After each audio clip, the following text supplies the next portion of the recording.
Hey guys, it's Uncle Dallas.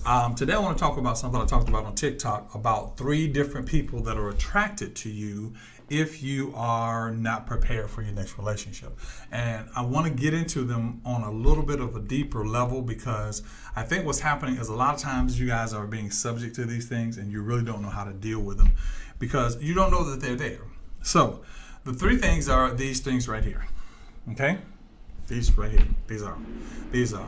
So I'm going from the bottom to the line. Opportunists, scavengers, predators. Now, those 3 things are what I want to deal with right now. Now, here's where I want to deal with them from a little bit deeper of a manner. What you have to realize is every relationship is based on the spirit, regardless to whether you go to church or not go to church. And I maintain that because I think what people have to get beyond is get beyond church. I know it's semantics here. You are the church, I'm the church, you're the church. But you have to get beyond church. And the reason you have to get beyond church is because when you get beyond church, you begin to understand your existence as a spiritual existence. And when you understand your existence as a spiritual existence, what you will start to begin to learn is the fact that what's attracted to you is attracted to you on a spiritual level. It is not just attracted to you on a physical level. That's why you seem to find the same woman or the same man over and over and over again. No matter how hard you try, they seem to be attracted to you. Why? Because that is on a spiritual level. So that means that the moment that you leave a relationship, there are 3 things that need to take place. Number 1, you need to let that relationship go. Stop hoping that he's coming back. Stop hoping she's going to figure it out. Now, I understand if she comes back or he comes back, that's a horse of a different story. But what you have to do is cut the lines first. Then even when the relationship returns, you're able to now deal with the relationship as a fresh new relationship and not a reflection of the last relationship. You follow what I'm saying? That's why the Bible says when you're in Christ, you're a new creature. Old things are passed away. Why? Because when old things are passed away, behold, all things are become new. So now you see a new relationship. But the key becomes, if they return, you need to be the person you were supposed to be or the person that you were called to be in this relationship. A lot of times what we do is we find ourselves in a situation where we are the broken pieces of the old relationship attempting to get into a new relationship. So what we're doing is we're taking new wine and trying to put it in the old wineskins. Now, what does that mean? That means in the Bible, it says that. In the passage, matter of fact, in this passage right here, it says taking new wine and putting in old wineskins. You're taking a new relationship and putting in the structure of the old relationship. It's not going to work. The Bible even says that the bottle will bust. And what you're doing is putting pressure on the relationship. Here's the thing I need you to understand. When you are in a relationship, whether you like it or not, there becomes a spiritual aspect. And that aspect that is a spiritual aspect is the essence of the relationship. It's why you feel peace. It's why you feel relaxed. It's why you feel nervous. Everything you feel is based on the spirit of the relationship. And so what happens in the spirit of relationship, it begins to speak to your mind.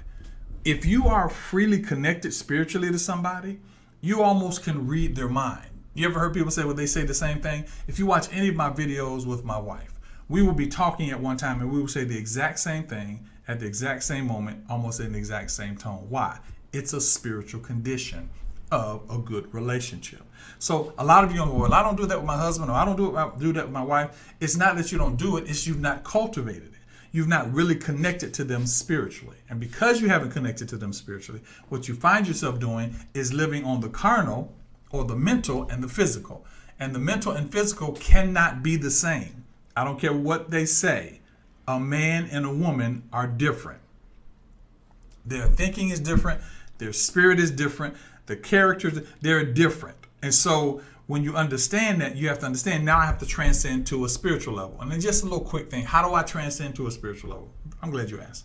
First of all, we have to come to a point of prayer and meditation. Not a religious prayer, not going through the rituals of religion, but simply sitting down and he prays for her as a covering, she prays for him as a directive and as a respect. I'll get into that a little later. That's not my subject for today. So let's say you got into the relationship and you got out of this relationship. You're in another relationship and you weren't ready for the next relationship. So now we deal with these 3 guys. These 3 guys right here. And I use guys relative to overall people. you get into these three eyes. So now you get into the first level. So you just got into the relationship. It's a couple days. You get into what we call the scavenger. Now, the scavenger I equate to somebody like a hyena.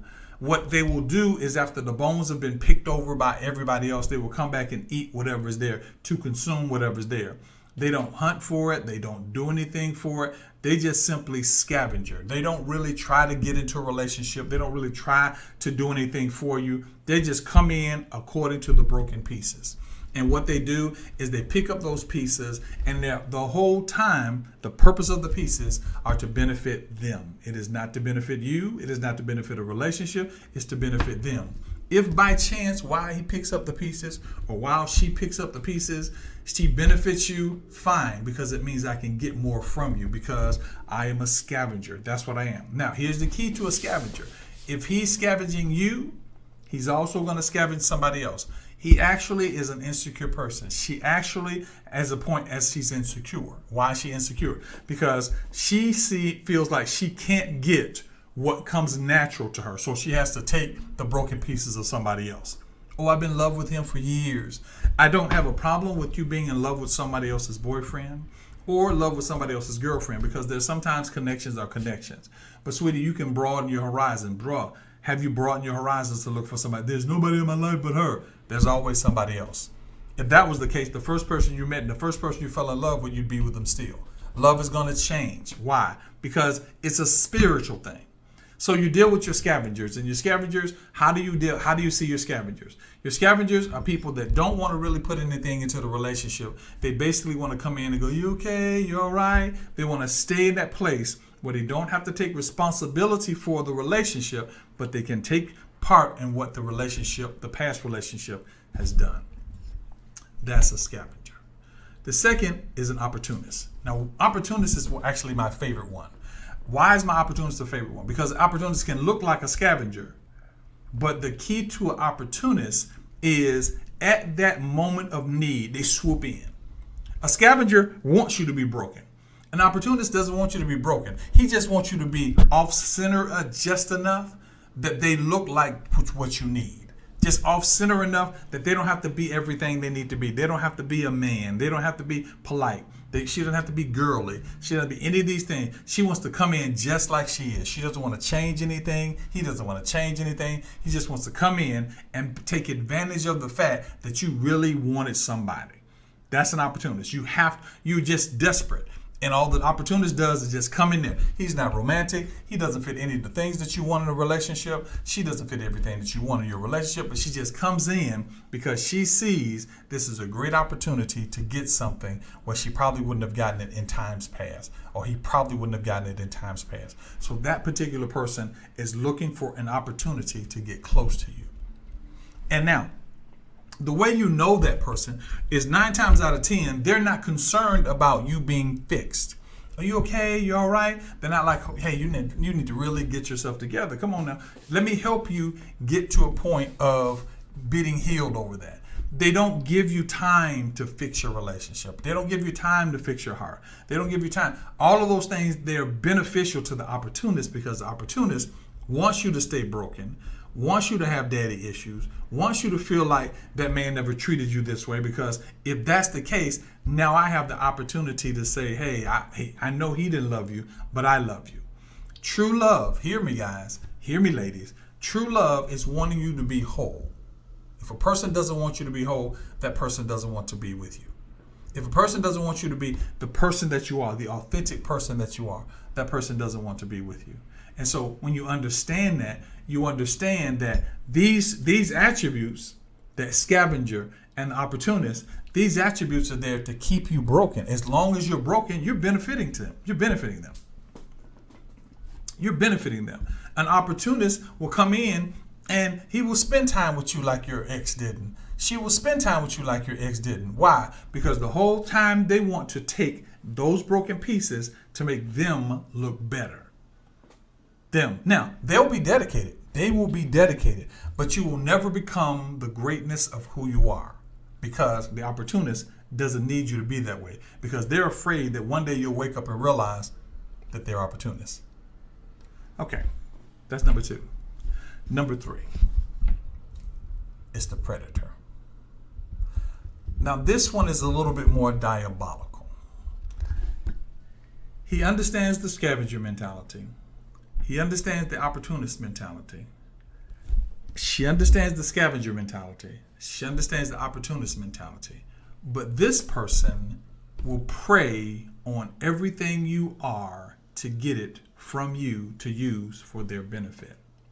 This predator will go as far as to marry you to get what they want from you.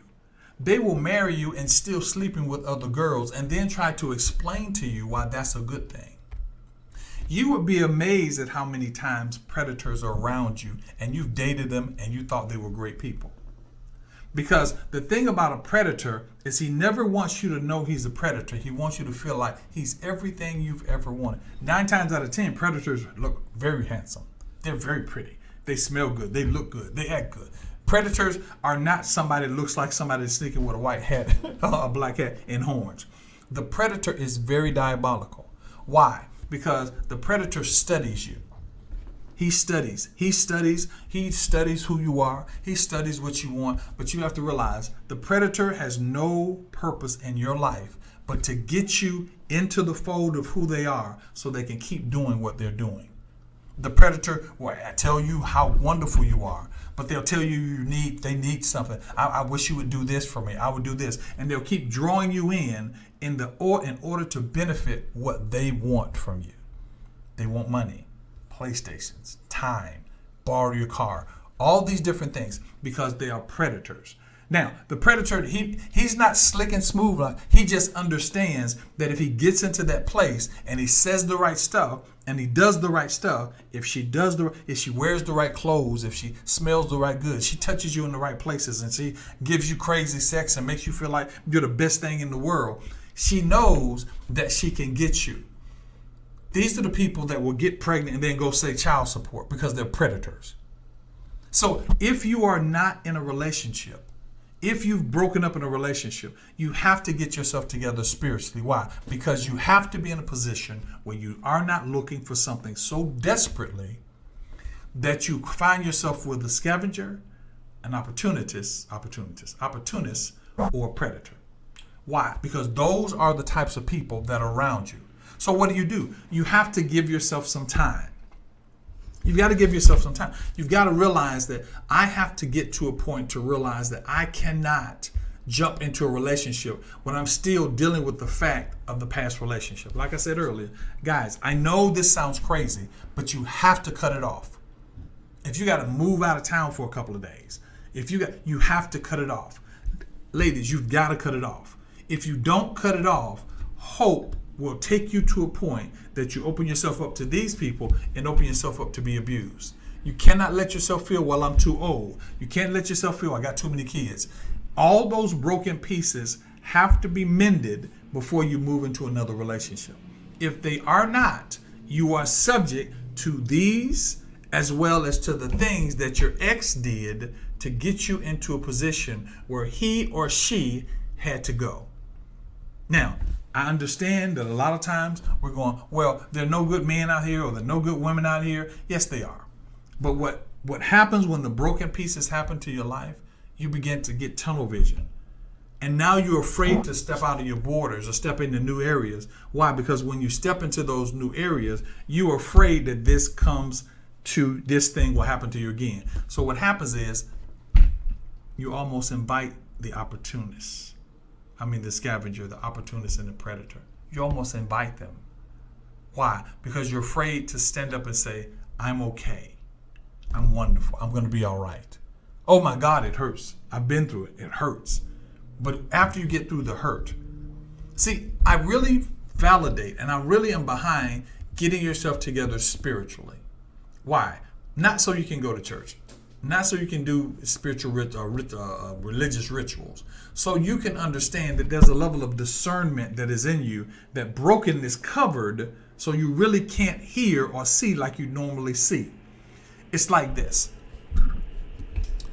You can run track. You're very, very, very fast. But one day you're running and you break your ankle or you sprain your ankle. It doesn't mean you're not fast anymore. It simply means that you are now under the abilities that you have because something is wrong. So what you have to realize is until you get healed, you are still running, but you're not running at the top speed. You follow me? Now, here's what I need you to understand. When that ankle heals, if you have not put the proper exercise or study or concentration or prayer and meditation into healing that ankle, you will still run like your ankle is sprained when your ankle has actually been healed for years, because you're so afraid that you're going to fall into this thing again. And that's why you have to be careful, because what the scavengers will do, what the opportunists will do, what the predators will do, will make you feel like you are this person. You are this broken person. You are this person that's limping. And when you understand that, you realize that you have to get to a point of healing, and have to get to a point of transition, and have to get to a point of change. All right? I thought I needed to get into that so that you guys can really deal with that thing. Because if you don't deal with it, I promise you, you're going to find some of you are dealing with them right now. And the only way to deal with a predator, only to deal with a scavenger, an opportunist, and a predator is to get away from them. Don't try to talk them out of it. Ladies, stop trying to make men do things that they don't want to do. Stop trying to explain to them. You're not going to love a man into being the kind of man you want. That's not going to happen. If you look at my TikTok, you'll understand why I say that. You're not going to love him in there. A man has to decide he wants to be there. Bruh, you're not going to buy her into a situation where she turns into a totally different person. She has to want to be that person. And women can put you in a position where you feel like a king and then tear you down and make you feel like you're nothing. Because that's what predators do. They're studying you. Now, this probably needs to go to every athlete, every person that's making money, because what happens is, with us as guys, we sometimes want the predator. I would rather have a sexy predator than a person that's not a predator. I would rather have this. What it does for you is it puts you in a position where your spirit is skewed. It never, ever experiences total love. And not being in love, total love. It never experiences the bliss that you have when you have somebody in your life that allows you to be who you are, and you don't feel judged because you want to dance to a strange song. You don't feel bad because you want to try to sing in the shower. You now have a level of freedom because you're connected to somebody spiritually that knows who you are authentically.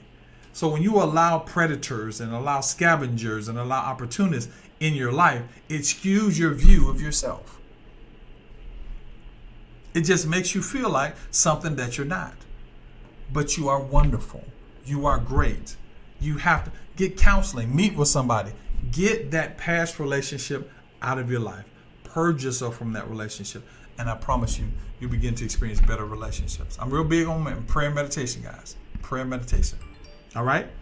All right. This is Uncle Dallas. This is Truth or Perspective. I hope that helped. I hope that gave some validation. Give me some questions down there. Make sure you follow, subscribe, and make sure you hit that little bell so you know the next time I put a video up, you're ready to get it. All right? I love you guys. I'll talk to you later. Peace.